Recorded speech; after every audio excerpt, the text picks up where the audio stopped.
నువ్వు మేలు పొందాలి.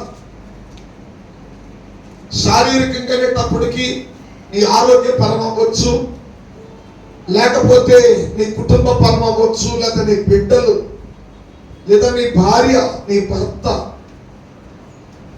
లేదా నీకు కలిగిన వారు, నీ రక్త సంబంధంలో, నీ బంధువులో ఎవరో ఒకరు, వీరందరూ కూడా మేలు పొందాలి.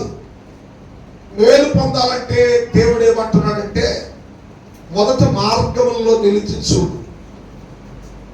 ఈ లోకంలో చాలా మార్గాలు ఉన్నాయి. మనిషికి నచ్చిన మార్గాలు ఉన్నాయి.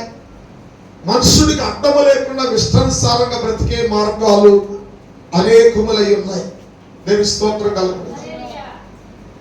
ఎన్ని మార్గాలు ఉన్నప్పటికైనా ఈ లోక సంబంధమైన నువ్వు ఎంచుకున్న మార్గములనేవి నీకు నెమ్మదిని కలగజేసేవి కాదు.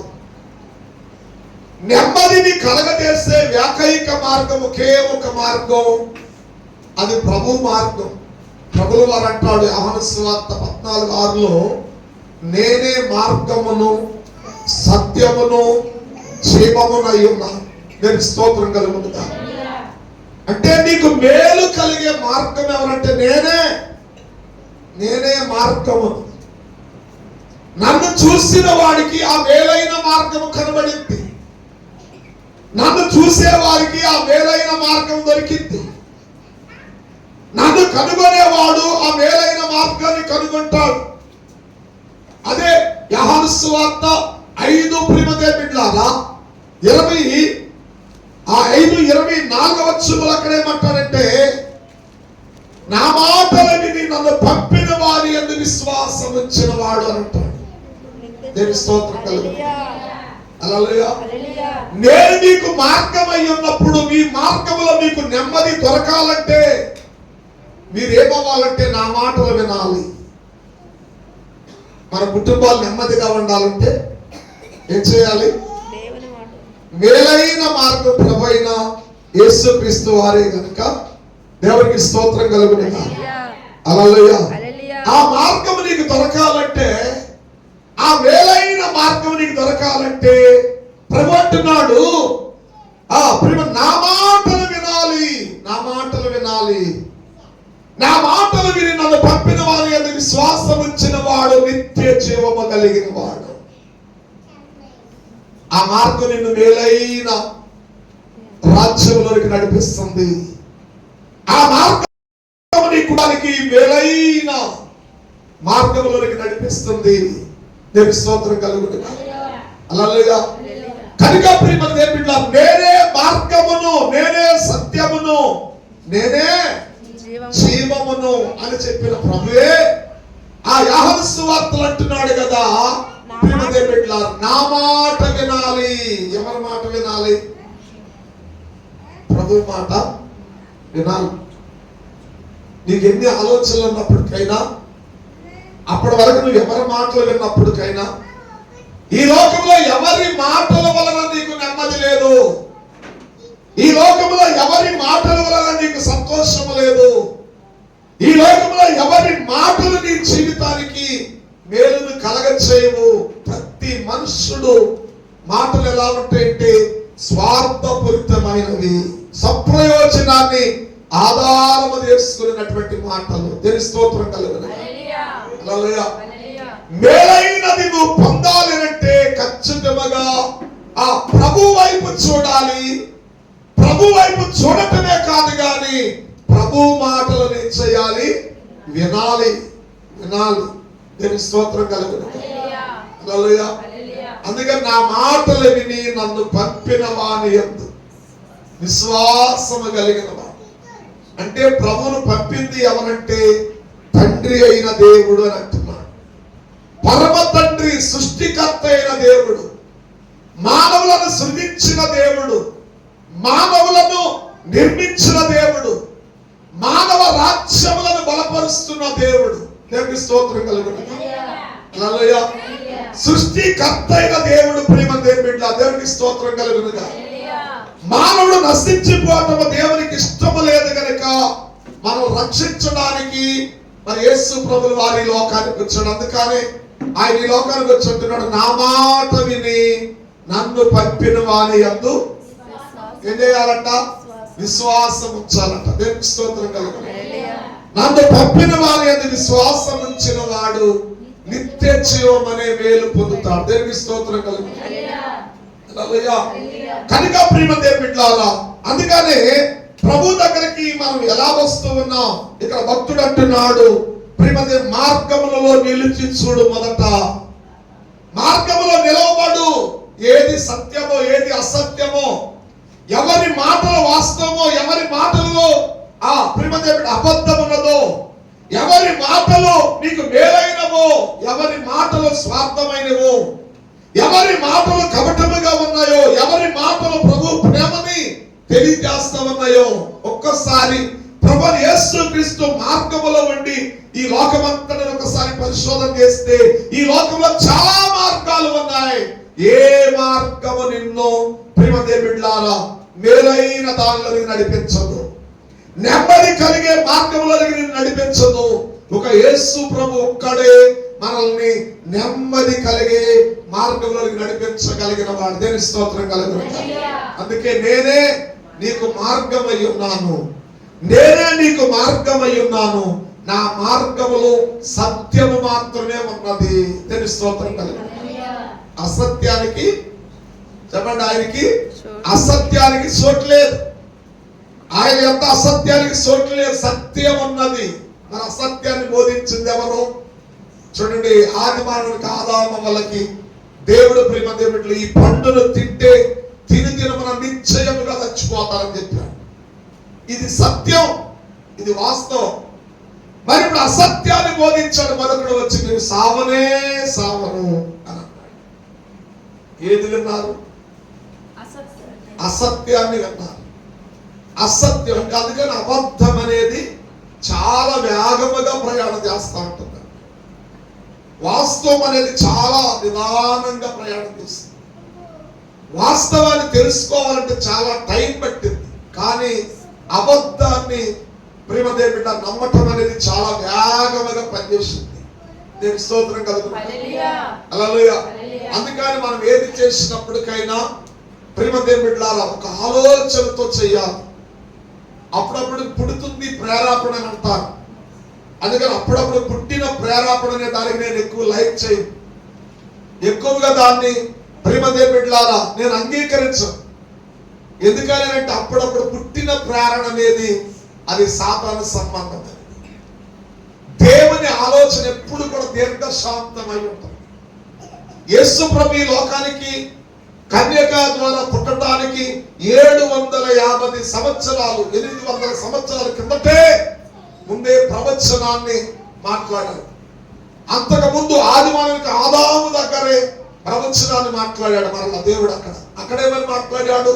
స్త్రీ సంతానానికి నీ సంతానానికి వైర్యం కలిగిద్దని ప్రవచనాన్ని ఆది మానవునికి ఆదాము దారి తప్పిన నాటి దినానే, ఆ దారి తప్పినటువంటి దినాన్ని ప్రవచనం ఎత్తి మాట్లాడాడు. అపవాదికి తీర్పు తీరుస్తూ. దేవుని స్తోత్రం కలుగును. హల్లెలూయా. రాబోతున్న దినాలలో నీ సంతానానికి స్త్రీ సంతానానికి వైర్యము కలిగిద్దని ముందుగానే దేవుడు ప్రవచించాడు. అందుకనే అప్పుడప్పుడు ప్రేరణ అనేది చాలా, అంటే ఒకవేళ ఉండొచ్చు, నేను దాన్ని కాదనట్లేదు, కానీ అది చాలా ప్రేమ దేవుని బిడ్డలారా వారిని తొందరగా దారి తప్పించే అనుభవాలు నడిపించింది. అందుకనే దేవుని వాక్యం ఎప్పుడు దీర్ఘశాంతము కలిగినది. అందుకనే ఆత్మ ఫలాల గురించి మాట్లాడుతూ ప్రేమ దేవుని బిడ్డలారా భక్తుడిగా పౌలు భక్తుడు గలతీ సంఘంతో ఆ యొక్క 5:22 వచనంలో ఆత్మ ఫలాల్లో ఒక ఫలముల గురించి ఏమంటారంటే దీర్ఘశాంతము అని అంటారు. దేవుని స్తోత్రం కలుగును. హల్లెలూయా. ఏంటండి ఆ ఫలాల గురించి ఏమని మాట్లాడు? ప్రేమ, ప్రేమ ఉన్న చోట సంతోషం ఉంటుంది, సంతోషం ఉన్న చోట సమాధానం ఉంటుంది, సమాధానం ఉన్న చోట దీర్ఘశాంతం ఉంటుంది. చూడండి, సమాధానం ఉన్న చోట దీర్ఘశాంతం. ఈ దీర్ఘశాంతం ఎన్నోది? 4. దేవుని స్తోత్రం కలుగును. ప్రభువును గురించి ప్రకటించిన సువార్తలన్నీ, ప్రభువును గురించి ప్రకటించిన సువార్తలు ఏంటంటే 4 సువార్తలు. దేవుని స్తోత్రం కలుగును. హల్లెలూయా. కనుక 4వది దీర్ఘశాంతం. దీర్ఘశాంతుడని యేసు ఈ లోకానికి వచ్చిన తదుపరి ఆయన బహువాటముగా ప్రకటించింది ఈ 4 సువార్తలే. దేవుని స్తోత్రం కలుగును. హల్లెలూయా, హల్లెలూయా. కనుక ప్రియమైన దేవుడు, అందుకని దేవుని ప్లానింగ్ ఎప్పుడు ఎలా ఉంటుందంటే దీర్ఘశాంతముగా ఉంటుంది, అంటే ఒక ఆలోచనతో కూడినై ఉంటుంది. అందుకని ఎప్పుడు కూడా ఒక మానవిక వ్యవస్థ గాని, ఒక కుటుంబ వ్యవస్థ గాని, ఒక జీవన వ్యవస్థ గాని, ఒక ఆత్మీయ సంబంధమైన వ్యవస్థ గాని, ఒక ఆర్థిక సంబంధమైన వ్యవస్థ గాని, ఇవన్నీ కూడా ఎలా ఉండాలంటే దీర్ఘశాంతమైనవై ఉండాలి. అంటే కొంచెం దృఢముగా ఆలోచిస్తూ కొంత సమయ యావధిని తీసుకుంటూ ప్రియమైన దేవుని బిడ్డలారా ఎదురు చూసే వారమై మనం ఉండాలి. దేవుని స్తోత్రం కలుగును గాక. హల్లెలూయా. కనుక ప్రియమైన దేవుని బిడ్డలారా, అందుకని దేవుని ఆలోచన ఎలాంటిది అయ్యారంటే దీర్ఘశాంతము కలిగినది. దేవుని స్తోత్రం కలుగును గాక. చూడండి ఇక్కడ ఏమంటున్నాడంటే మార్గములలో నిలిచి చూడండి, పురాతనమైన మార్గముల గురించి విచారణ చేయండి. ఆ విచారణలో నీకు చాలా మార్గాల గురించి తెలియపరచబడింది. ఆ విచారణలో చాలా సంఘటనలు నీ దృష్టికి వస్తాయి. ఆ విచారణలో చాలా సందర్భాలు నీకు వినబడుతూ ఉంటాయి. మరి వినబడుతున్నవన్నీ మంచివేనా? చెప్పండి. దేవుని స్తోత్రం కలుగును. హల్లెలూయా. చూడండి, చాలా సందర్భాలు వినబడతాయి, చాలా సంఘటనలు వినబడతాయి. దేవునికి స్తోత్రం కలుగును. హల్లెలూయా. ఈ లోకంలో చాలా సందర్భాలు మనం వినబడుతూ ఉన్నాయి. కానీ ఇక్కడ అంటున్నాడు ఆ పురాతనమైన మార్గముల గురించి విచారించినప్పుడు మేలు కలిగే మార్గము ఏదని తెలుసుకుని అడిగి అందులో నడుచు. చూడండి, మేలు కలిగే మార్గాన్నేమో అడిగి తెలుసుకోవాలి, మేలు కాని దాన్ని నువ్వు అడగవసరం లేదు. దేవుని స్తోత్రం. హల్లెలూయా. ఏమవసరం లేదండి, మేలు కలిగే దానిని నువ్వు అడగవసరం లేదు. ఆ మేలు కాని దాన్ని నువ్వు అడగవసరం లేదు, అదే నీ దగ్గరకు వచ్చేసింది. నువ్వు అడగకుండానే నీ దగ్గరకు వచ్చేసింది. చెడు అనేది ఎప్పుడు నిన్ను వెతుక్కుంటూ ఉంటుందంట. చెడు నిన్ను వెతుక్కుంటూ ఉంటుంది. ఎప్పుడు దొరుకుతాడా, ఎప్పుడు అవకాశం దొరికిందా, ఆ మాటల్లో ఎప్పుడు అవకాశం దొరికిందా, ఆలోచనలో ఎప్పుడు అవకాశం దొరికిందా, క్రియలలో ఎప్పుడు అవకాశం దొరికిందా అని చెడు అనేది నిన్ను వెతుకుతూ ఉంది. కానీ మేలు అనేది నువ్వు ఎత్తుక్కోవాలి. మేలు అనేది ఎవరు ఎత్తుక్కోవాలి? మేలు అనేది నువ్వు వెతుక్కోవాలి. చెడు అనేది నిన్ను వెతుకుతూ ఉంది. పాడు చేసేది నిన్ను వెతుకుతూ ఉంది. పతనం చేసేది నిన్ను వెతుకుతూ ఉంది. కానీ నిన్ను నువ్వు కట్టుకునే దానిని, విలువైన దానిని నువ్వు ఎత్తుకోవాలి. అందుకని ఈ రోజున దేవుని సన్నిధిని వెతికే వారు చాలా తక్కువ మంది. నేను స్తోత్రం కలుగు. హల్లెలూయా, హల్లెలూయా. దేవుని సన్నిధిని వెతికే వారంట చాలా తక్కువ మంది. మరి ఏం వెతుకుతున్నారు? లోకంలో వెతుకుతున్నారు. ఎక్కడో మేలు కావాలని, ఎక్కడో ఏదో కావాలని, ఎక్కడో ఏదో సంపాదించాలని, ఎక్కడో ఏదో దొరికిందని, కాని వాటిని వెతుకుతున్నారు. దేవునికి స్తోత్రం కలుగు. హల్లెలూయా, హల్లెలూయా. కనుక మేలైనది నువ్వే వెతకాలి, మేలు కానిదేమో నిన్ను వెతుక్కుంటూ వచ్చింది. దేవునికి స్తోత్రం కలుగు. హల్లెలూయా. అందుకని చూడండి, యేసు ప్రభువు వారి దగ్గరికి ఒక చిన్నవాని తండ్రి తన బిడ్డను తీసుకుని వచ్చాడు. దేవునికి స్తోత్రం కలుగు. అక్కడ యేసు ప్రభువు వారు ప్రియమైన దేవుని బిడ్డలారా ఆ చిన్నవాడిని బాగు చేసి అవతలకి వెళ్ళిపోయిన తర్వాత వారు శిష్యులు యేసు ప్రభువు వారు కలిసి ఒక చోటికి వెళ్ళారు. ఒక వ్యాకంత చోటికి వెళ్ళారు.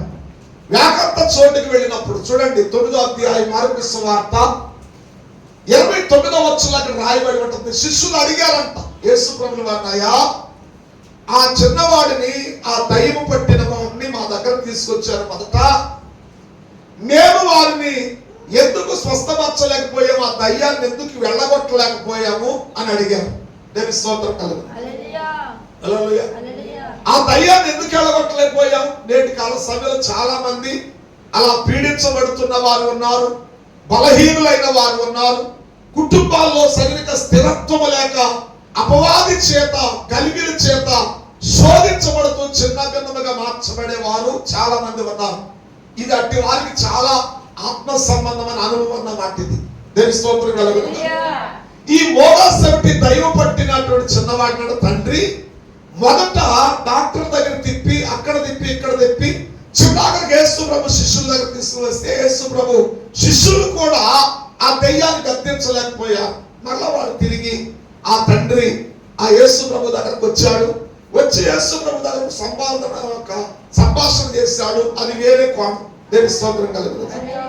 అయితే యేసు ప్రభుల వారు ఆ దయ్యాన్ని వెళ్ళగొట్టాడు. వెళ్ళగొట్టిన తర్వాత ఏకాంతముగా ఉన్నప్పుడు యేసు ప్రభు శిష్యులు యేసు ప్రభు దగ్గర ఉండి అడుగుతూ ఉన్నారు. 29వ వచనంలో అక్కడ ఏమని అడుగుతూ ఉన్నారంటే, ప్రభువా, దాని పై వచనంలో, ప్రభువా, మరి ఈ దయ్యాన్ని నేను ఎందుకు వెళ్ళగొట్టలేకపోయా, ఈ పరిస్థితిని నేను ఎందుకు ఎదుర్కోలేకపోయా అని యేసు ప్రభుల వారిని అడిగారు. అయ్యా, నువ్వైతే దాన్ని వెళ్ళగొట్టావు, మరి నీ శిష్యుల మీద మేము, నీ బిడ్డల మీద మరి నీకున్న శక్తి, ఆ శక్తి మాకు ఎందుకు లేకపోయింది, మేము ఎందుకు వెళ్ళగొట్టలేకపోయాం అని చెప్పేసి అడిగారు వాళ్ళు. దేవుని స్తోత్రం కలుగును. అప్పుడు 29వ వచనంలో యేసు ప్రభుల వారు ఒక మాట అన్నాడు. అందుకైన ప్రార్థన వలనే గాని మరి దేని వలనైనా ఈ విధమైనది వదిలిపోదని దేవుని స్తోత్రం కలుగును. ప్రార్థన వలనే గాని మరి దేని వలనను ఈ విధమైనది వదిలిపోవుట అసాధ్యమని వారితో చెప్పాడు. అక్కడ 2 అంకెస్ కింద ఫుట్ నోట్స్ ఏమని రాయబడి ఉంది? అది ఏ ప్రార్థన? ఉపవాస ప్రార్థన. అందుకే తరచుగా ఏం చేయాలి? మనం ఉపవాసం ఉండి దేవుని దగ్గర ప్రార్థన చేయాలి. ఉపవాసం ఉండటం అనేది నువ్వు దేవుని మార్గాన్ని కనుగొన్నావు. ఉపవాసం ఉండాలి అని దేవుని మార్గాన్ని కనుగొన్నావు. మరి ఉపవాసం ఉన్నప్పుడు దేవుని సన్నిధిలో ఉండి ప్రార్థన చేస్తున్నావా? అది చేయలేరు చాలా మంది. దేవుని స్తోత్రం కలుగును. ఒకటి, నీకు మేలు కలగాలి, ప్రభు మార్గంలోనికి వచ్చి నీకు మేలు కావాలంటే నీవేం చేయాలంటే దయ్యముల మీద విజయమైన, లేకపోతే ఆర్థిక పరిస్థితుల మీద విజయమైన, ఆత్మీయతలు ఇంకా నువ్వు బలపడాలనే ఆ సందర్భంలోనైనా నువ్వు చేయవలసిందేనంటే ఉపవాస ప్రార్థన చేయాలి. దేవుని స్తోత్రం కలుగును. హల్లెలూయా. హల్లెలూయా. చూడండి, యేసు ప్రభువు వారు 40 దినాలు ఉపవాసం ఉండి ప్రార్థన చేస్తే ఆ ప్రార్థనకి చేయమేంటి? దేవునికి స్తోత్రం కలుగును. ఒకటి, ఈ యుగ సంబంధమైన ఆ ప్రేమదేవుడ అపవాదిని, దయ్యాన్ని ఎదుర్కొన్నాడు. రెండవదిగా ఆయన రాబోతున్నటువంటి కాలమునందు ఎలాంటి పరిచర్య చేయబోతున్నాడో దాని బలాన్ని పొందుకున్నాడు. దేవుని స్తోత్రం. ఒకటి, ఆటంకం అనే సాతానుని ఎదిరించాడు. రెండోది, ప్రభు చిత్తాన్ని నెరవేర్చడానికి ఏ ఆటంకమికి ఆయన మార్గంలో నిలబడకుండా జయము పొందటానికి గొప్ప ఆధిపత్యాన్ని పొందాడు. దేవుని స్తోత్రం కలుగును. హల్లెలూయా. ఆ గొప్ప ఆధిపత్యమే సిలువ మరణము దగ్గర కూడా ఆయన భయపడలేదు. దేవుని స్తోత్రం. హల్లెలూయా. చూడండి, ఆయన చేసిన ఆ ఉపవాస ప్రార్థన ఒకటి, దేవుని చిత్తాన్ని చేయకుండా అడ్డుపడే సాతానుని ఎదిరించాడు. రెండోది, దేవుని చిత్తాన్ని పరిపూర్ణముగా 3.5 సంవత్సరాలు జరిగించాడు. మూడవదిగా, సిలువ మీద మరణము తటాసిస్తుంటే మరణానికి భయపడలేదు కానీ మరణము యేసును చూసి భయపడింది. దేని స్తోత్రం. హల్లెలూయా. హల్లెలూయా. మరణమే ప్రభువును చూసి భయపడింది కానీ ప్రభు మరణానికి భయపడలేదు. మరణమే ప్రభు ఎదుట ఓడిపోయింది. దేవునికి స్తోత్రం కలుగును. హల్లెలూయా. చూడండి, ప్రభు చేసిన 40 దినముల ఉపవాసములో ఒకటి,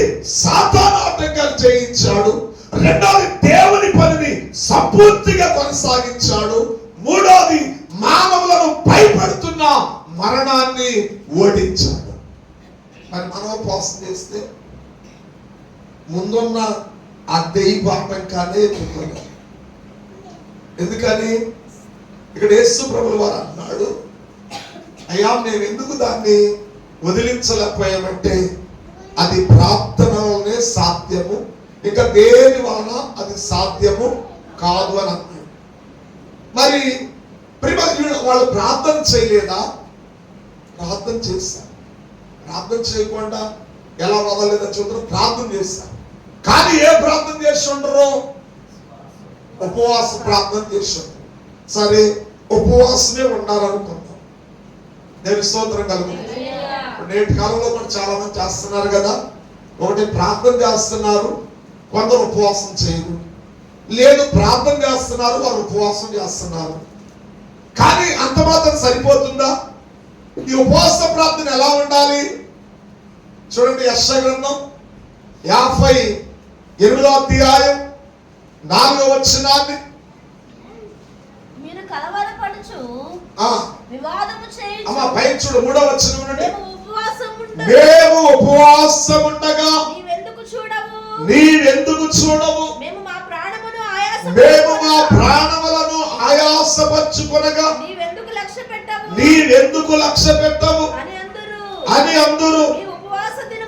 మీరు ఉపవాస దినమున మీరు మీ వ్యాపారములను చేయుదురు, మీ పనివారి చేత కఠినమైన పనులు చేయించెదరు. మీరు కలహపడుచు వివాదము చేయించు అన్యాయముగా గుద్దులాడుచు. దేవునికి స్తోత్రం కలుగును. ఎలాంటి ఉపవాసం చేస్తారంట చూడండి. ఇక్కడ ప్రభువు వారు చెప్పింది ఒకటి ప్రార్థన వలన. అది ఏ ప్రార్థన? ఒక మేలు పొందాలి, ఒక మనిషి అపవాది బంధకముల కట్ల నుంచి విడిపించబడాలి, లేదా ఆర్థికమనే అప్పులనే బంధకాల నుంచి బయటికి రావాలి, లేదా ఒక ఆత్మీయమైన బలాన్ని పొందిన వాడై ఉండాలి. అంటే మేమెందుకు దాన్ని ఎదిరించలేకపోయామని శిష్యులు అడిగారు. అడిగితే ఇక్కడ యేసు ప్రభువు వారు అన్నాడు, ప్రార్థన వలనే అది సాధ్యము, లేకపోతే అది సాధ్యము కాదు అని అన్నాడు. మరి ఇప్పుడు ఏ ప్రార్థన అని చెప్పాడు? అక్కడ 2 అంకెస్ కింద ఫుట్నోట్స్ లో ఉపవాస ప్రార్థనే. మరి ఉపవాసం ఉన్నావు, ప్రార్థన చేస్తూ ఉన్నావు, కానీ అయినా సమాధానం రాలేదు అంటే కారణం ఏంటి? ఇక్కడ ఎలాంటి ఉపవాసం చేయాలి? 3వది ఇక్కడ ఏమన్నాడు? మేము ఉపవాసము దేవుని స్తోత్రం కలుగునుగా ఉండగా నీవెందుకు చూడవు? మేము మా ప్రాణములను ఆయాసపరచుకొనగా నీవెందుకు లక్ష్య పెట్టవు అని అంటున్నారు అని అన్నాడు. ప్రవక్త యెషయా ద్వారా మాట్లాడుతున్నారు. అయ్యా మేము కూడా ఉపవాసం ఉండి ప్రార్థన చేస్తున్నాం, నేను కూడా ఉపవాసం ఉంటున్నాం, ప్రార్థన చేస్తున్నాం. ఇక్కడ కొంతమంది చూడండి, కొందరు ఉపవాసం ఉంటారు, ఏం చేయదు? ప్రార్థన చేయి. నువ్వు ఉపవాసం ఉన్నప్పుడు నువ్వు పనికి వెళ్ళకూడదు, లేదా పనికి మానలేవా? ఉపవాసం ఉండొద్దు. ఉండపోయినా పర్లేదు. ఎందుకని? దాన్ని వదలకపోతే దీన్ని చేయకూడదు. దీన్ని చెయ్యాలంటే దాన్ని వదులుకోవాలి. అర్థమవుతుందండి? ఇక్కడ మనం మేలు పొందలేకపోతాం. శారీరకంగా, ఆర్థికంగా, ఆత్మీయతలో అంటే శారీరకంగా బలం పొందలేకపోవటానికి, శారీరకంగా శక్తిని పొందలేకపోవటానికి, శారీరకంగా సామర్థ్యం లేని పిరికి వారి వల్ల బ్రతకటానికి కారణం. అలాగే ఆత్మీయంగా ప్రార్థించలేకపోవటానికి, భక్తిలో నిలవలేకపోవటానికి, క్రమాన్ని పాటించలేకపోవడానికి, దేవుని వాక్యానికి లోబడలేకపోవడానికి కారణం. అలాగే ఆర్థికంగా ఎంత కష్టపడినా ఏ రోజుకి ఆ రోజు తిన్నట్లయిపోతుంది, ఎంత ప్రయాసపడినా ప్రేమను ఎత్తుక్కునే బ్రతుకైపోతుంది, ఎంత శ్రమించినా కుటుంబం గడపడం కష్టమైపోతుంది. ఎప్పుడు చూసిన అప్పులు, ఎప్పుడు చూసిన ఏదో ఒక సమస్యలు, ఎప్పుడు చూసిన ఏదో ఒక సందర్భాలు ఇలా ఎదురవుతున్నాయి. ఈ మూడింటికి కారణం ఏంటి అనంటే, నువ్వు ఉపవాసం ఉంటున్నావు కానీ ప్రార్థన చేయలేకపోతున్నావు, ప్రార్థన చేయాలనుకుంటున్నావు కానీ ఉపవాసం ఉండలేకపోతున్నావు. నేను స్తోత్రం. అందుకే చాలా మంది ఉపవాసం ఉండి పనులకి వెళ్తారు.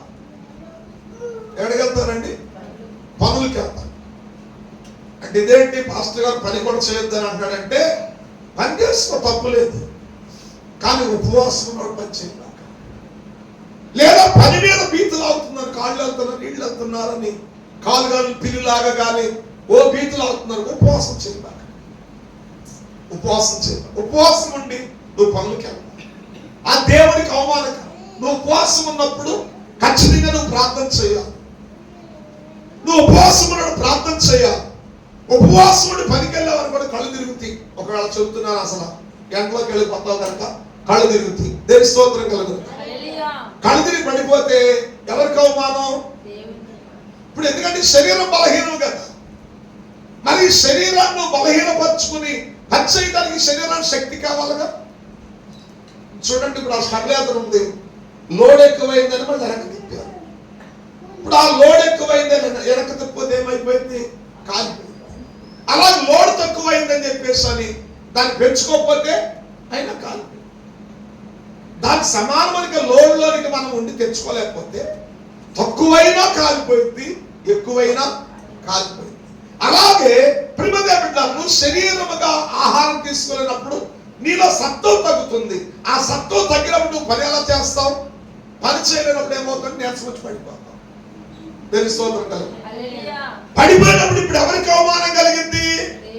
దేవునికి అవమానం. అందుకని ఇక్కడ ఏమన్నాడంటే, ప్రియమైన బిడ్డలారా, నువ్వు ఒక సమస్యను గెలవాలి, కుటుంబ క్షేమములో నువ్వు క్షేమం పొందాలి, లేదా రోగంలో ఉన్న ఆ బలహీనతను జయించాలి, శరీరంలో ఉన్న రోగాలను జయించాలి, సాతానిక ప్రక్రియను జయించాలి, లేదా ఆత్మీయంగా నువ్వు బలపడాలి, ఇంకా ప్రార్థన యోధులుగాను, ఇంకా మంచి పాటలు పాడేవారుగాను, ఇంకా మంచి వాక్యాన్ని వినేవారుగాను, వాక్యాన్ని గ్రహించేవారుగాను మారాలి అంటే నీకు ఆత్మ సంబంధమైన బలం కావాలి. రెండో తట్టుగా శారీరక సంబంధం బలం కావాలి. మరి వీటిని మనం బలాన్ని పొందాలి అంటే ప్రియమైన బిడ్డలారా, మనము ప్రార్థన చేయాలి. ఈ ప్రార్థన ఏమై ఉండాలంటే ఉపవాస ప్రార్థన అయి ఉండాలి. ఈ ఉపవాస ప్రార్థనకు ఉన్న నియమం ఏంటి అనే దాన్ని ఇక్కడ చెప్పాడు. ఏమని? మేము ఉపవాసం ఉండగా నువ్వు ఎందుకు చూడవయ్యా? మేము మా ప్రాణములను ఆయాసపరచుకునగా నీవెందుకు లక్ష్య పెట్టవని అందరూ మీ ఉపవాస దినము, మీ ఉపవాస దినాన్ని మీరు ఏం చేశారు? ప్రార్థన చేయాల్సిన నువ్వు ప్రార్థన చేశావా? దేవుని పేరట ఉపవాసం ఉన్నానన్నావు, ఓళ్ళ తిరుగుతున్నావు. ఉపవాసం ఉన్నానన్నావు, పనికి వెళుతున్నావు. ఉపవాసం ఉన్నానన్నావు, వ్యాపారం చేసుకుంటున్నావు. ఈ దేవునికి ఇష్టమైన ఉపవాసం కాదే. అందరిని బట్టి ఈ దేవునికి ఇష్టమైన ఉపవాసం కానప్పుడు నీ శరీరం బలహీనమైపోయింది. దేవుని స్తోత్రం కలుగు. హల్లెలూయా, హల్లెలూయా. దేవునికి స్తోత్రం కలుగు. నీ శరీరం బలహీనమైపోయింది. బలహీనమైపోతావు. ఎందుకని? ఏదో ప్రజల దృష్టిలో దేవుని కలిగో లేక ఉపవాసాలు ఉంటున్నావు కానీ నువ్వు చేయవలసిన క్రమాన్ని చేయకపోతే అది నీ నష్టానికేగా. అందుకే ప్రభువు వారు నా మాట విని నన్ను పంపిన వారి యందు విశ్వాసం ఉంచినోడు నిత్య జీవము కలిగి. నా మాట వినాలి. నీ క్షేమం కొరకు నన్ను పంపాడు తండ్రి. ఆ మాటలు వింటే నిత్య జీవము కలిగింది. మరి నా మాటలు వినాలంటే నేనే మార్గం, నా మార్గంలో మీరు ఉండాలి. దేవుని స్తోత్రం కలుగు. హల్లెలూయా. నువ్వు 40 రోజులే చేస్తావు, లేకపోతే 20 రోజులే చేస్తావు, 10 రోజులే చేస్తావు, 5 రోజులే చేస్తావు, లేదా 3 రోజులే చేస్తావు. ఒక్క రోజైనా 40 రోజులంత శక్తి ఉంటుంది. మనం తీసుకునే నిష్ఠ తీర్మానం, మనం తీసుకునే వాక్య సంబంధమైన జాగ్రత్తలో 40 రోజులు చేసినోడు ఎంత శక్తి పొందుతాడో ఒక్కరోజు చేసిన వాడు కూడా. చెప్పండి, ఇప్పుడు ఒక్కరోజు ఉపవాసం చేసినోడు విడిపించబడలేదా? చెప్పండి, 3 రోజులు ఉపవాసం చేసిన వాళ్ళు విడిపించబడలేదా? 20 రోజులు ఉపవాసం చేసిన వారు విడిపించబడలేదా? విడిపించబడ్డారు. కానీ నీ తీర్మానంలో గొప్పతనం అది ఒక్క రోజైనా, 10 రోజులైనా, 20 రోజులైనా, 40 రోజులైనా. కానీ నువ్వు చేయాల్సిన ఆ నిష్ఠ, ఆ చేయాల్సిన ఆ విధానాన్ని కనుగొనకుండా నేను 40 రోజులు చేస్తున్నాను హో అని అనుకుని నువ్వు అన్ని చేస్తుంటే నువ్వు కంటే ఒక్కరోజు చేసేవాడు చాలా బెస్ట్. దేని స్తోత్రం. నీకంటే ఒక్కరోజు చేసేవాడు చాలా బెస్ట్. ఎందుకని ఆ ఒక్కరోజు అవసరమైతే వాడు పట్టి మీద పన్నేసి కొలగడానికి ఇష్టపడడు. అవసరమైతే మంచినీళ్ళు కూడా త్రాగడు. ఎందుకంటే ఒక రోజేగా శరీరం తట్టుకుంటుంది అని అనుకుంటాడు, లేదా 3 రోజులే అనుకుంటాడు. ఆ 3 రోజులు పట్టి మీద పన్నేసి కొలకడు, ఆ మంచినీళ్ళు కూడా త్రాగడు. ఈ 3 రోజులు ఆ బాడీలో ఉన్న సత్వం సరిపోయింది. దేని స్తోత్రం కలుగు. ఈ సత్వంగా దేవుని పాదాల దగ్గర పోరాడతాడు. వీడికంటే ఆ 40 రోజులు ఉపవాసం చేసేవాడి కంటే ఈ ఒక్కరోజు 3 రోజులు చేసేవాడు చాలా కష్టం. మంచి శక్తిని పొందుతాడు, మంచి కృపను పొందుతాడు. ఎందుకని ఈ 3 రోజులు అంటే ఆ నిష్ఠను కాపాడుకోవచ్చు, ఆ విధానాన్ని కాపాడుకోవచ్చు. దేని స్తోత్రం కలుగు. అంటే నువ్వు 3 రోజులు చేసినా 30 రోజులు చేసినా నీ ఉపవాసం అనేది ఆ ప్రార్థనతో ఆ దేవుని వాక్య సంబంధం అనేది కాకపోతే 30, 60 రోజులు చేసినా ఇక్కడ ఏమన్నాడంటే మీరు మీ ఉపవాస దినమున వ్యాపారము వదిలిపెట్టలేదు. ఏ వదిలిపెట్టలేదు? వ్యాపారం. ఆ వ్యాపారం ఎంత పాడు చేసిందో తెలుసా? యెరూషలేము దేవాలయం అనే దొంగల గుహగా చేసిందన్నారు ప్రభువు వారు. యోహాను సువార్త మొదట వచ్చిన అధ్యాయంలో దేని స్తోత్రం కలుగు. మొదటి అధ్యాయంలో మాట్లాడుతూ నా తండ్రి ఇల్లుని మీరు దొంగల గుహగా చేశారని. దేని స్తోత్రం కలుగు. హల్లెలూయా. చూడండి ప్రేమ దేవుని బిడ్డలారా, ఎందుకని కనబడిందా వచ్చింది మీకు? ప్రేమ దేవుని బిడ్డలారా, దేవునికి స్తోత్రం కలుగు. యోహాను సువార్త 1వ అధ్యాయం. దేవునికి స్తోత్రం కలుగునుగా. హల్లెలూయా, హల్లెలూయా. ప్రియ దేవుని బిడ్డలారా 1వ అధ్యాయం చూడండి 17వ వచనం 16వ వచనం చూడమ్మా. పావురములను అమ్మువారితో 2వ అధ్యాయం 16వ వచనం. పావురములను అమ్మువారితో వీటిని ఎక్కడ నుండి తీసుకుని పోండి, నా తండ్రి ఇల్లు వ్యాపారపు ఇంటిగా చేయకూడని చెప్పి ఆయన శిష్యులు నీ ఇంటిని గురించిన ఆసక్తి నన్ను భక్షించుతున్నదాన్ని రాయబడినట్లు వారు జ్ఞాపకం చేసుకున్నది. 69వ కీర్తనలో దావీదు ప్రవచనం ఇది. 69వ కీర్తన 9వ వచనంలో దావీదు ప్రవచనం అండి. శిష్యులు జ్ఞాపకం చేసుకున్నారంట. ఆనాడు దావీదు పలికాడు, దేవుని ఇల్లు, దేవుని మందిరము దొంగల గుహగా, వ్యాపారపు ఇల్లుగా, లంచాలకు నిలయముగా మారిపోయింది. నా తండ్రి ఇంటిని ప్రియమైన బిడ్డలారా ఆ వ్యాపారపు ఇంటిగా చేసి రాని తన ఇంటిని కూర్చంట తను భక్షించుకున్నాడు. దేని స్తోత్రం కలుగును. హల్లెలూయా. తన ఇంటిని గురించిన ఆసక్తి నన్ను భక్షిస్తున్నదని ప్రవచించాడు దావీదు భక్తుడు. దానిని శిష్యులు జ్ఞాపకం చేస్తారు. ఆనాడు దావీదు ప్రవచించాడు కదా, యేసు ప్రభువు వారు తను చూసి వేదన పడ్డాడని. దేని స్తోత్రం కలుగును. హల్లెలూయా. చూడండి, వ్యాపారం ఏం చేస్తుంది ఇప్పుడు? దేవుని ఇల్లుని చెప్పండి పాడు చేస్తుంది. దేవుని ఇల్లు పాడైంది ప్రియమైన వ్యాపారం వలన. అందుకని ఉపవాసం ఉన్నప్పుడు వ్యాపారాన్ని మానుకోపోతే దేవుని ఇల్లు ఎవరండి? దేవుని ఇల్లు నువ్వే. దేని స్తోత్రం కలుగును. హల్లెలూయా. దేవుని ఇల్లు నువ్వే. దేవుని ఇల్లు పాడైపోవడానికి కారణం, అందుకే ఆ ఇల్లు నష్టాల బారిన పడిపోతుంది, ఆ ఇల్లు రోగాల బారిన పడిపోతుంది, ఆ ఇల్లు ఆత్మీయత ఎదగటం లేదు, ఆ ఇల్లు ప్రార్థనలో ఎదగటం లేదు, ఆ ఇంట్లో సమస్యలు ఉండిపోతున్నాయి, ఆ ఇంట్లో శోధనలు ఉండిపోతున్నాయి, ఆ ఇంట్లో ఐక్యత లేదు, ఆ ఇంట్లో నెమ్మది లేదు, ఆ ఇంట్లో విడుదల లేదు. కారణం దేవుని ఇల్లు నువ్వే. ఎందుకని దేవుడు ఉండాల్సిన ఇంటిలో రకరకాలైన వ్యాపారాలు చేసి యేసు ప్రభు గద్దించాడు, వారిని హెచ్చరిక చేశాడు. వేస్తాడు, ఆ పీటలు పడదలోసి వేస్తాడు. దేవుని స్తోత్రం హల్లెలూయా హల్లెలూయా. కనుక మీ ఉపవాస దినాన్ని మీరేం చేశారు? వ్యాపారం చేస్తున్నారు. దేవుని స్తోత్రం హల్లెలూయా.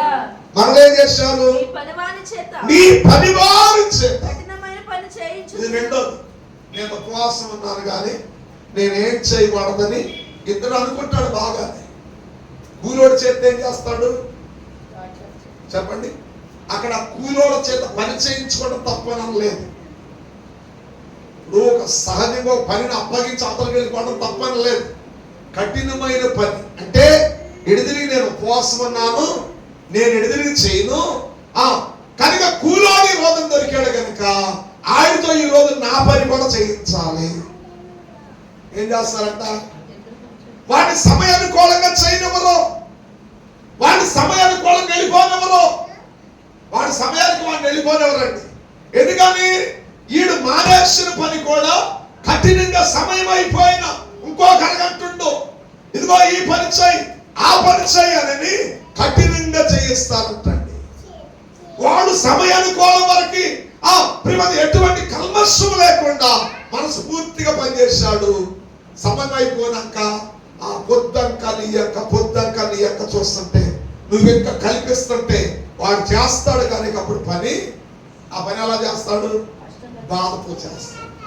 అయ్యో నా సమయం అయిపోయినా నన్ను వదలతలేదు, నా సమయం అయిపోయినా ఇంకా పని కల్పిస్తున్నాడు అని అనుకుని బాధతో చేస్తాడంట. దేవుని స్తోత్రం హల్లెలూయా హల్లెలూయా. యేసు ప్రభువు వారి కొడంట మన పాపాల కొరకు ఆయన ప్రాయశ్చిత్తం చేసిన ఇంకా ఆయన గాయాలు రేపే వారికి ఉన్నామంటండి. అర్థమవుతుందా? ఆయన ఒకసారి ప్రాయశ్చిత్తం చేస్తాడండి. నువ్వు నమ్మినా నమ్మకపోయినా, నువ్వు విన్నా వినకపోయినా, మీరు ఇంకా పాపులై ఉండగానే, మీరు ఇంకా శత్రువులై ఉండగానే, దేవునికి స్తోత్రం కలుగునుగా, మీరు ఇంకా భక్తిహీనులుగా ఉండగానే ఆయన తన ప్రాణమును పెట్టాడే. నీ పాపములో ఉండగానే ప్రాణం పెట్టాడే. నీవు ఇంకా భక్తిహీనుడు ఉండగా ప్రాణం పెట్టాడే. నీవు ఇంకా లోబడిన వాడు ఉండగానే ఆయన పని ఆయన చేస్తాడని రోమపత్రిక 5:6 నుండి 10 వచనాల వరకు చెప్పాడు కదా. చెప్పినా మనం ఏం చేస్తున్నామంట? ఇంకా ఏదో ఒకటి చేయటం ఆయన గాయాలు రా, ఇంకా ఏదో ఒకటి చేయటం ఆయన గాయాలు రా. దేవుని స్తోత్రం హల్లెలూయా హల్లెలూయా. పనివారి చేత కఠినమైన పని ఏం చేస్తున్నారంట? చేయిస్తారంట. దేవుని స్తోత్రం. ఇది రెండవది. మూడవది, మీరు కలహపడుచు వివాదము చేయించు అన్యాయముగా బుద్ధిలాడచ్చు. ఒకటి కలహపడుతున్నారు చూడండి. కొంతమంది కుటుంబాల్లో ఉపవాసం ఉన్నప్పుడే మొదలైంది. ఇప్పుడు ఇది ఎందుకు మొదలైంది? అసలు ఏంటో పరిశీలించాలి. అణుచుకుని ఉంటావా? నోట్లో నీళ్లు పోసుకుంటావా? శాంతంగా జరిగిపోయింది ఉపవాసం. కానీ ఎప్పుడైతే నీ నోట్లో నీళ్లు పోసుకోలేము ఏమైందండి? కలహం మొదలైంది, పోట్లాడుతూ మొదలైంది. కలహపడచ్చు, వివాదం అంటే ఒకరి మీద ఒక నేరస్తాం, ఒకరినొకరు తక్కువగా మాట్లాడుకోవడం, ఒకరినొకరు తృణీకరించి మాట్లాడుకోవడం, ఒకరి మీద ఒకరు అబద్ధములు కొండెములు చెప్పుకోవటం. ఇది ఒకటి కలహం రేగింది. రెండోది వివాదం మొదలైంది. నువ్వెంత అంటే నువ్వెంత వివాదం మొదలైంది. మూడవదిగా అన్యాయంగా బుద్ధిలాడచ్చు. అన్యాయం. ఎందుకు కొట్టావురా అంటే కొట్టిన కారణం మనం సాధన మేము వెళితే అంత బాగా జరిపించలాగా చిన్న గొడవ. ఈ గొడవ ఎందుకు అయిందంటే కాసేపు మౌనం ఉంటే అవతల సర్దుకుని తీరేసి వెళ్ళిపోయేవాడు. ఈడు కాదని పోసుకున్నాడు కనుక ఈడు మౌనం ఉన్నాడే. ఆ తినేవాడు కోపం. చూడండి, దేని స్తోత్రం కలుగు. అన్యాయముగా బుద్ధులు ఇందుగా ఉపవాసం అని అన్నారు. మీరు ఎలా ఉపవాసం ఉంటున్నారు? 3 విషయాలు చెప్పాడు ఇక్కడ. ఒకటి వ్యాపారం, రెండోది పనులు చేయించుట, పని చేయించు, పర్లేదు, ధర్మము కొలది పని చేయించు, కానీ కఠినమైన పని అంటే మొయిలేని బరువు, సమయం దాటిపోయినాక పని, ఇది కఠినమైన పని. ఇచ్చే జీతము కొంచెము, కష్టము ఎక్కువైపోయింది. దేవుని స్తోత్రం కలుగు. ఇప్పుడు అంత కష్టపడేవాళ్ళు లేరులే కంటే దేవుని స్తోత్రం కలుగు. ఇప్పుడు జీతం ఎక్కువ, కష్టం తక్కువ. పూర్వకాలంలో మన తండ్రులు, మన తాతల కాలంలోనైతే ఆ కష్టం ఎక్కువ, జీతం చాలా చిన్నదండి, చాలా చిన్నది. దేవుని స్తోత్రం కలుగు. చాలా చిన్న జీతం. దేవుని స్తోత్రం కలుగు. హల్లెలూయా. చూడండి ప్రియమైన దేవుని బిడ్డలారా, నా చిన్నప్పుడు నేను కోతకి వెళ్తే మొట్టమొదటిగా కోతకి ఆడవాళ్ళకి 5 రూపాయలు, మగవాళ్ళకి 6 రూపాయలు కోతకు. ఆ కోత పోయించుకునే యజమాని, నేను మొట్టమొదటిగా కోతకి వెళ్తుంటే అసలు వంగి లేకపోతే నడు పడిపోయినట్టు పోసేసి కోత. అది కూలించినప్పటికీ అన్నాడు, చిన్నపిల్లవాడిగా నేను ఆడవాళ్ళకి కూలిస్తానని రూపాయి తగ్గించాను. నాకు చాలా గుర్తు. ఎంత అండి? అప్పుడెప్పుడు మస్తుగా పడిపోయిన కోసం ఆ రోజు కోత. ఇక్కడ హాస్పిటల్ సంపాదన చాలా నారాయణ సరిపోయాడు కోసం. ప్రియమైన బిడ్డలారా, కోత కోసం మా నాన్న అంటూ ఉండేవాడు, మా నాన్న పాయలు వంగాను, కొంచెం నిదానంగా పోయిరా, నడుము పడిపోయిందిరా, లేత నడుము పడిపోయింది అంటూ ఉండేవాడు. ఎందుకంటే నేను చిన్న పిల్లవాడిని కదా, మంచి విధానంలో ఉన్నాను కాదు, అసలు వంగి లెగకుండా తక్కువ చేసేసాను. ఓ చేస్తే కూలించుతాను కన్నాడు. పిల్లోడుగా మరేంటి అని అంటే ఆడవాళ్ళు కూలిస్తాను, ఆడవాళ్ళతో కలిపి కూలించాను. 5 రూపాయలు ఇచ్చాను, రూపాయి తగ్గించి. మగవాళ్ళ కూలి 6 రూపాయలు, ఆడవాళ్ళ కూలి 5 రూపాయలు, 5 రూపాయలు ఇచ్చాను. దేని స్తోత్రం కలుగు. హల్లెలూయా, హల్లెలూయా. ఎందుకు చెబుతున్నాను ఈ మాట? కఠినమైన పనులు, సమయాన్ని కోలని మర్చిపోయావు, కష్టానికి తగిన జీతాన్ని మర్చిపోయావు, ఎదుటి వారిని గుర్తించలేని ఆలోచన నీలో ఉంది, ఎదుటి వారి కష్టాన్ని చూడలేని కఠినత్వం నీలో ఉంది. అదే పని నువ్వు చేస్తే ఎంత బాధో, అదే పని ఎదుటి వాడు చేస్తే ఎంత కష్టంగా చేస్తాడని ఆ జీతం ఇచ్చేటప్పుడంట చాలా కఠినమైన మనసు కలిగిన వారిగా ప్రవర్తిస్తూ ఉంటారు. అందుకనే నువ్వు ఉపవాస దినములో కఠినమైన పనులు చేయించవద్దు. 3వది కలహ పడవద్దు.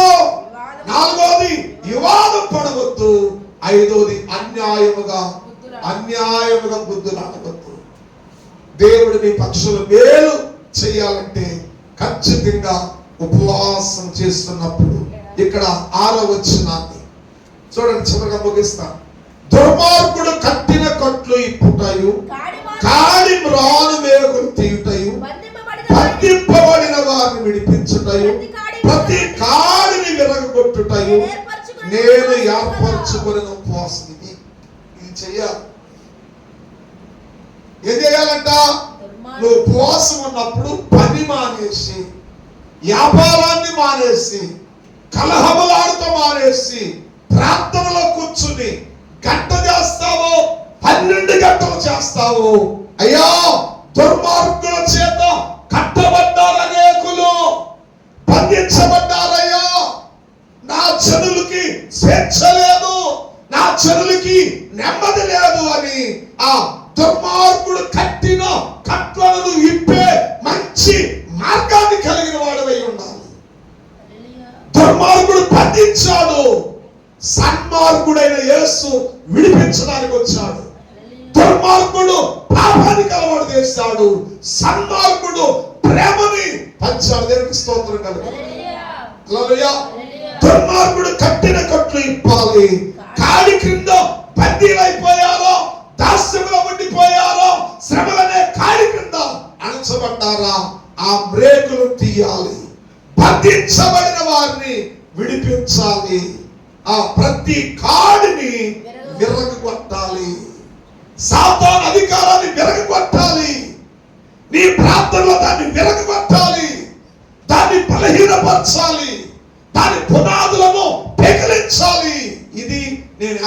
నేర్చుకున్న ఉపవాసం. హల్లెలూయా. అందుకనే ప్రియమైన బిడ్డలారా, ఉపవాసము చేతనే దాన్ని నిర్వహించగలుగుతారు. దేవుని స్తోత్రం. హల్లెలూయా. కనుక ఉపవాసమునప్పుడు ఈ అనుభవాల్లో ఉండాలి. ఉపవాసం చేస్తున్నా నిన్ను వశపరచుకోవాలి. దేవుని స్తోత్రం కలుగుతుంది. హల్లెలూయా. ఒక సమస్య నుంచి బయటికి రావడానికి ఖచ్చితంగా ఉపవాస ప్రార్థనలో నువ్వు ఉండాలి. ఆ ఉపవాస ప్రార్థనలో కొన్ని వాటికి నువ్వు దూరం అవ్వాలి, కొన్ని వాటికి దగ్గరగా ఉండి దేవుని అనుసరించాలి. దేవుని స్తోత్రం కలుగుతుంది. అందుకనే ప్రియదేవులారా, దేవుడు మాట్లాడుతున్నాడు ఇర్మియా ప్రవక్త ద్వారా. దేవునికి స్తోత్రం కలుగును. హల్లెలూయా. మార్గములో నిలబడండి, మొదట పురాతనమైన మార్గమును గురించి విచారించండి, మేలు కలిగే మార్గం మీద అడుగు అడగాలి.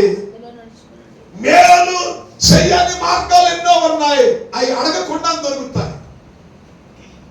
చూడండి, ప్రార్థన చెయ్యాలి అంటే, దేవుని సన్నిధికి నడవాలంటే ఒక వ్యక్తి వచ్చి నేను అడగలయ్యా ప్రార్థనకి వెళదామరా, ప్రార్థన టైం అయిపోయిందరా, ప్రార్థన చేస్తే మన కుటుంబం బాగుంటుందరా, ప్రార్థన చేస్తే నువ్వు దీవించబడతావరా, ప్రార్థన చేస్తే నీకు నెమ్మది వచ్చిందిరా అని అడగాలి. మనం ఒక సినిమాకో, శిఖార్లకో, టీవీ దగ్గర, తాగుడు దగ్గర, పేకాడ దగ్గర, కోడి పందాల దగ్గరకో ఎలాంటి వాడికి పిలవాలి? తల మనసు ప్రార్థన చేసుకుందాం. ప్రేమ కలిగిన తండ్రి, జీవాధిపతి, నీ కొందనాలు చెల్లిస్తున్నా. నీ మహాకృపను బట్టి నీ పాద సన్నిధిలో ప్రార్థిస్తూ ఉన్నావు. నీ సన్నిధి తోడుగా ఉంచండి, మీరు దీవించండి, ఆశీర్వదించండి, మీరు అభివృద్ధి పరచండి అయ్యా. ఇశ్రాయేలులారా, ప్రభువు యెహోవా సెలవిస్తున్న మాట వినండి, మార్గములలో నిలిచి చూడండి, పురాతనమైన మార్గమును గురించి విచారించండి.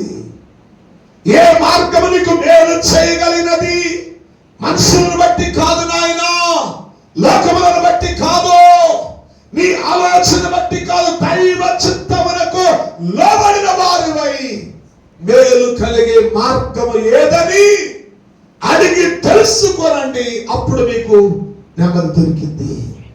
తండ్రి, నీ కార్యం నూతన పరిచి, మీరు మేలుకరంగా మార్చి, మీరు దీవించి ఆశీర్వదించి గొప్ప చేయమని యేసు నామములో అడుగుచున్నాము తండ్రి. ఆమేన్.